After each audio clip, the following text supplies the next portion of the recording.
Comment importer des CSV dans Monday, comment utiliser des Excel dans Monday, comment migrer de la donnée avec des tâches, des boards existants grâce à nos CSV.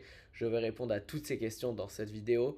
Mais tout d'abord, je me présente, je m'appelle Ethan, le cofondateur de l'agence Ethanold. J'aide vos entreprises à se former ou à implémenter Monday.com. Si vous avez besoin d'aide, je suis là pour vous.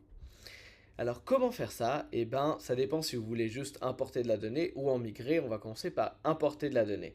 J'ai tout d'abord demandé à ChatGPT de me créer une liste pour faire la meilleure fête d'anniversaire possible et il m'a créé cette liste en CSV que je vais importer dans Monday. Comment on fait ça?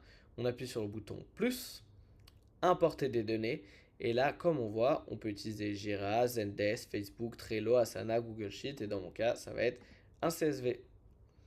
Birthday Party Task et on ouvre ça. Personnaliser le nouveau tableau. Et quelle est ma première ligne? C'est bien celle-là. C'est la première ligne, c'est la ligne où on a le nom de nos colonnes. Quelle est votre première colonne? Et bien c'est bien la colonne A. Parfait. Et là, on a une étape importante, dans notre cas un peu moins parce qu'il a tout fait de manière parfaite. Il a compris que cette colonne était une colonne statut et celle-là une colonne date. Ce n'était pas bien dur, mais il nous arrive des fois qu'il, par exemple, détecte une colonne texte en tant que statut. Et du coup, c'est plus simple. Ce n'est pas bien grave si on ne le fait pas à ce niveau-là, mais c'est plus simple si on change le type de colonne juste ici. Mais du coup, là, dans notre cas, tout est parfait. Et vous savez quoi? Je vais créer une imperfection. Je vais dire que c'est une colonne texte pour vous montrer comment changer ça. Et hop, on crée le tableau. Là, il importe les données dans Monday et il me crée mon tableau. Et là, comme on peut le voir, eh ben, il a vraiment créé ma colonne statut en tant que texte parce que j'ai voulu faire cette erreur. Pour régler cette erreur, on change de type de colonne en statut. Et voilà. Et là, il va me demander si je veux garder ces changements, conserver les modifications.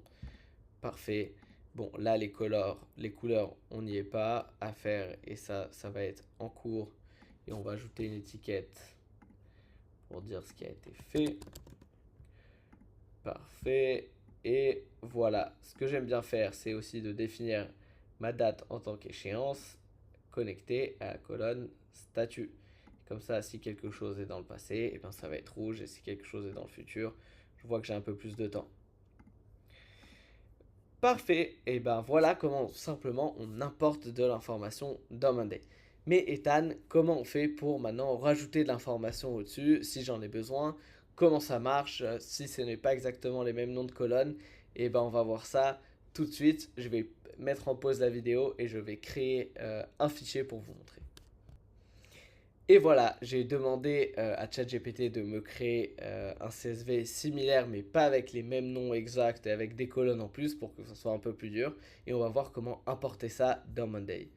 After Party Tasks. Du coup, imaginons que tout ça a déjà été fait. Et maintenant, on a nos After Party Tasks. Je vais d'ailleurs grouper ça par statut.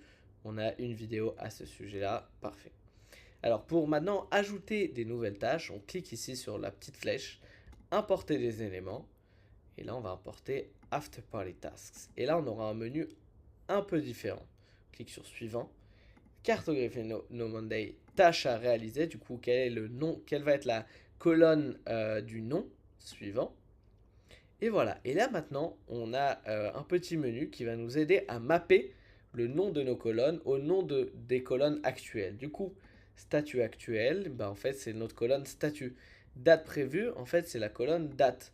Et là, on a des colonnes qui n'existent pas, responsable et note complémentaire. Et du coup, ce qu'on peut faire, on a deux options. Soit on va rapidement créer des nouvelles colonnes, soit simplement on les laisse.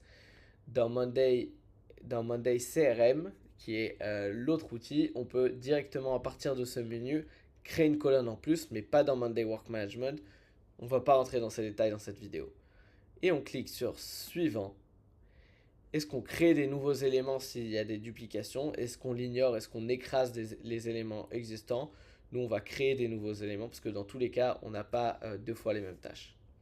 Et on commence l'importation. Hop, c'est en cours. Et voilà, ça nous a automatiquement pris le nom des tâches, leur statut actuel et la date. Et voilà, merci beaucoup pour votre temps, ça m'a fait énormément plaisir de tourner cette vidéo et de vous aider. Si vous avez d'autres questions ou vous avez besoin d'importer des fichiers plus compliqués, vous pouvez cliquer sur le lien en description, vous avez un audit de 30 minutes avec moi. Le deuxième lien qu'on a en description normalement, c'est de pouvoir essayer Monday pendant 14 jours totalement gratuitement. Je vous conseille vivement de le faire, tous les liens sont en description et toutes les infos sont en description. A très bientôt pour une prochaine vidéo.